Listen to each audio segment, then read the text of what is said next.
Remains to be seen what happens in Budapest, but I think Putin cannot afford, a second fiasco as well, because the next kind of round of Trump anger, if Budapest turns out to be Alaska too, might provide Ukraine with Tomahawks.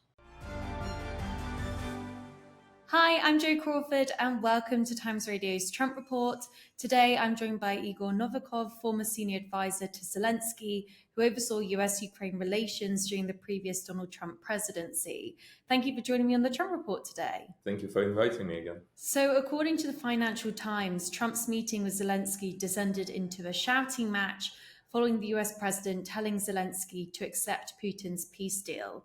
I mean, what did you hear from that meeting? Well, I usually divide the dramatics presented by the mainstream media by at least two, because obviously everyone is after a certain kind of degree of dramatism and sensation. But at the same time, it wasn't an easy meeting. That's kind of the first point. The second point is obviously the worrying trend and, the fear that everyone had before this meeting is the fact that Putin seems to have that effect on Trump.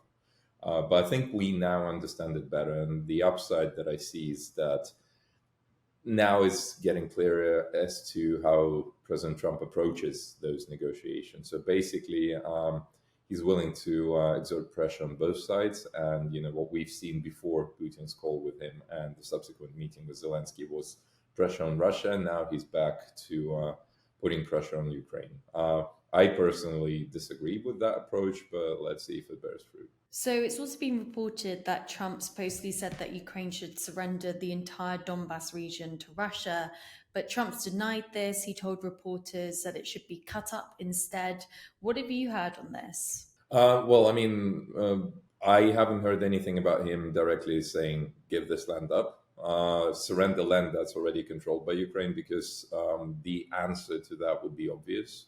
So I think that once again, that kind of point was over dramatized by the press.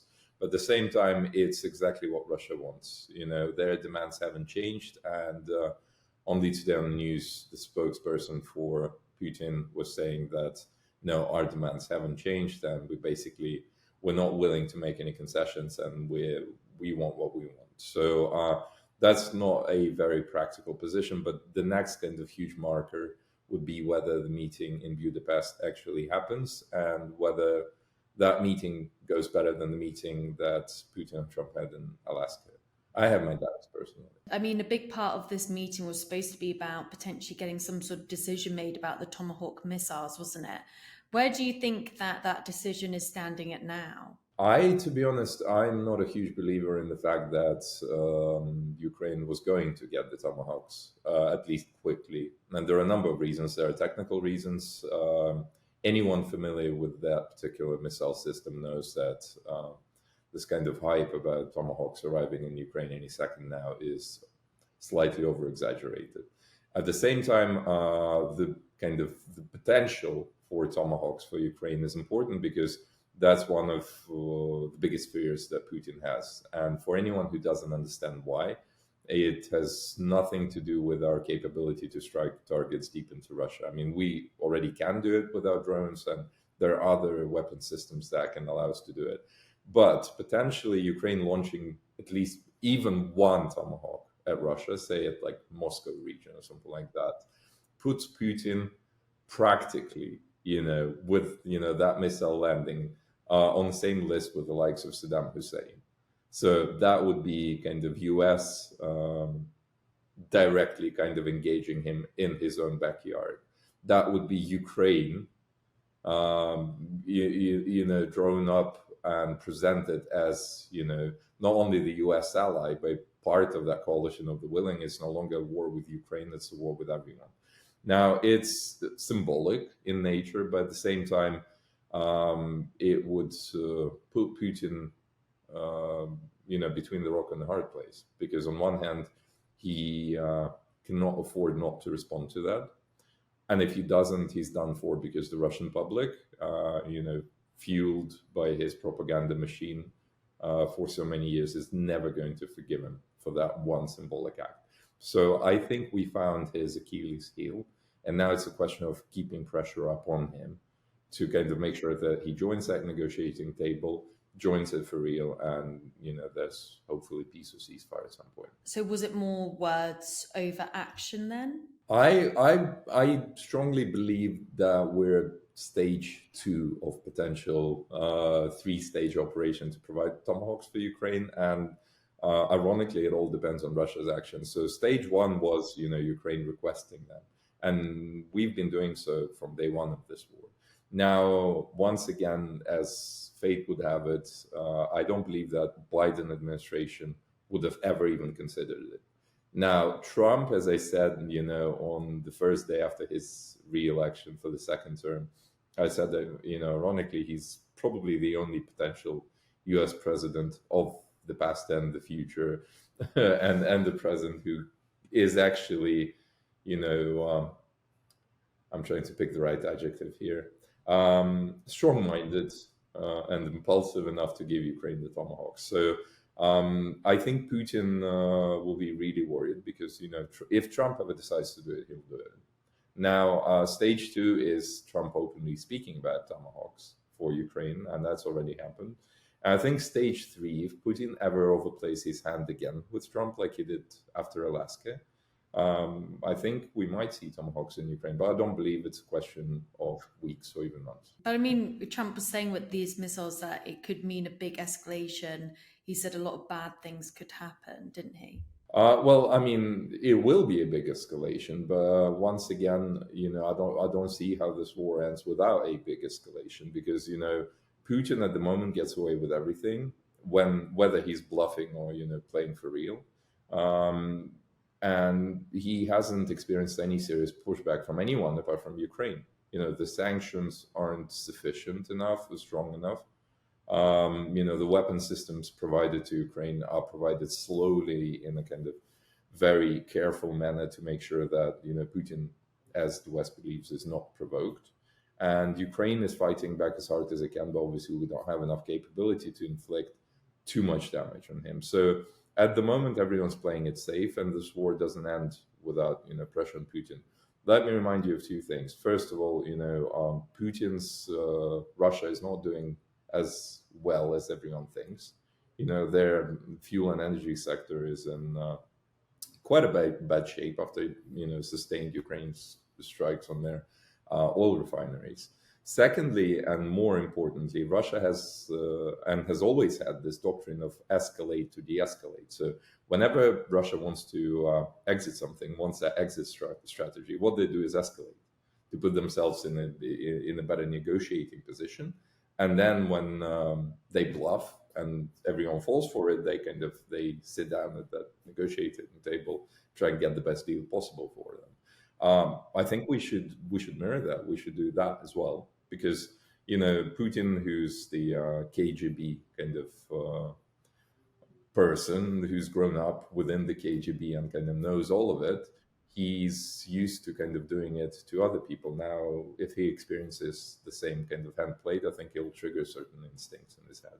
So we should do it, and Tomahawks are a great way of actually doing it. I mean, I know that you're saying that it went better than it's being made out to be, but on the other hand, one might assume that this meeting between Trump and Zelensky didn't go the way that Zelensky perhaps would have wanted it to go, especially in regards to the Tomahawk missiles.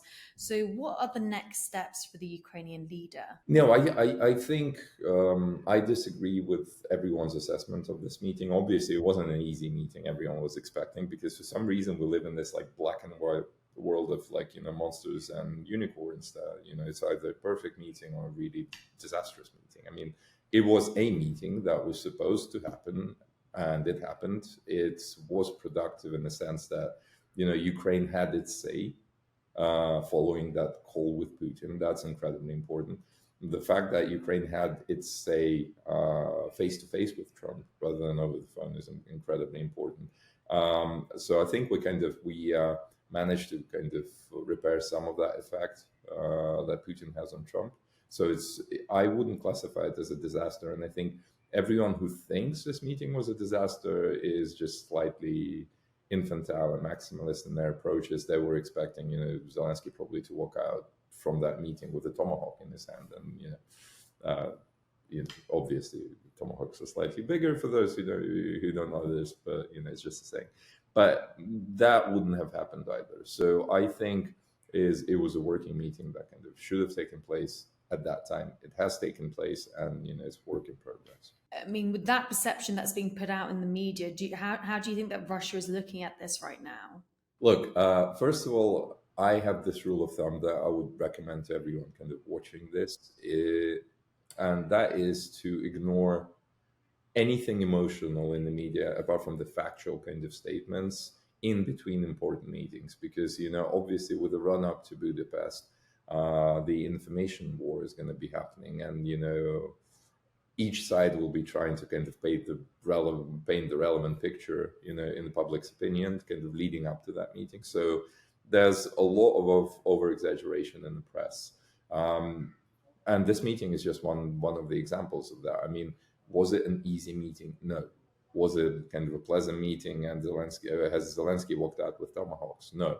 Was it a disaster that we've kind of witnessed in February? Definitely not. So it's is it positive in the sense that we had our say? Definitely. I mean, the situation would have been far worse if Zelensky didn't get this chance to kind of meet face to face with Trump post that call. So I think the real disaster that happened here happened on when was it? Thursday, when Putin spoke with Trump. That was the disaster. I mean, that's the call that went not as expected. Because when you say ignore the emotion, you could argue that Trump, like the emotions of Trump, are quite influential in how he acts with both Zelensky and with Putin as well. But then, as you're saying there, instead we should be looking more at the actions of what's going on. I have met President Trump, with the cameras switched off, so I can form my opinion of what he is like as a person rather than the portrait that you kind of see on TV every day.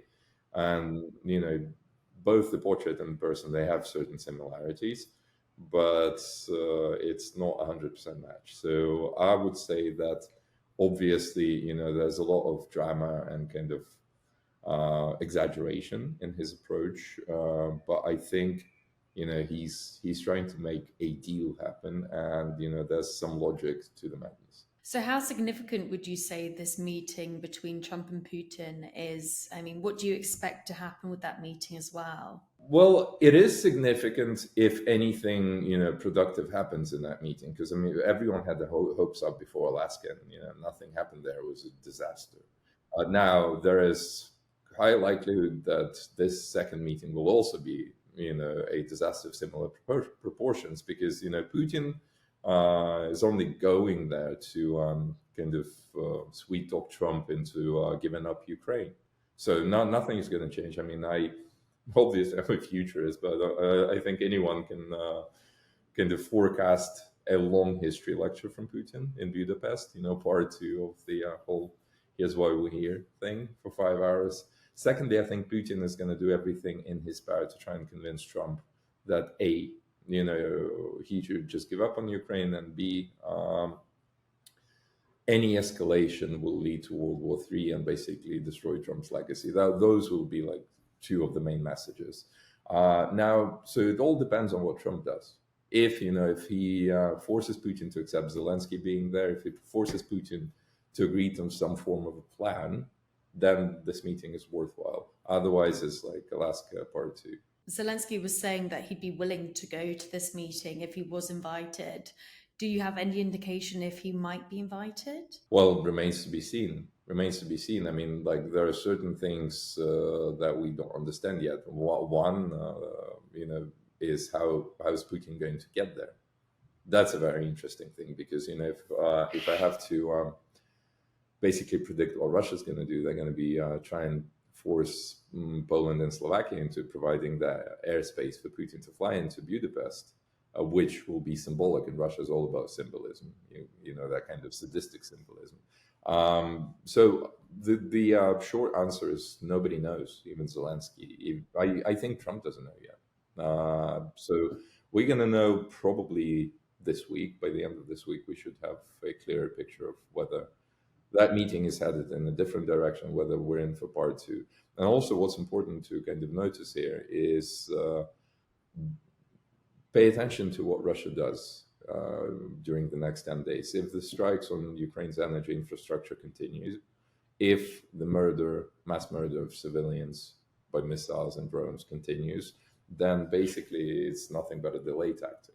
And then it will be our job to try and explain it to President Trump as quickly as possible. Do you think that Trump is conscious of how Alaska went? And do you think that he will try a different approach with tackling Putin this time round? He is definitely aware of the fact that Alaska was a disaster. Otherwise, we wouldn't have seen that kind of shift in his rhetoric that we've noticed over the last month or so.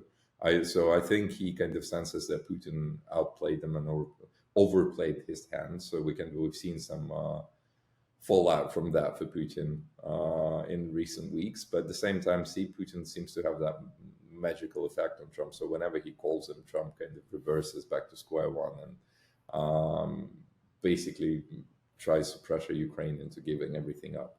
So remains to be seen what happens in Budapest. But I think Putin cannot afford, a second fiasco as well, because the next kind of round of Trump anger, if Budapest turns out to be Alaska too, might provide Ukraine with Tomahawks. Well, Igor, thank you so much for joining me on the Trump Report today. No problem. Looking forward to coming back.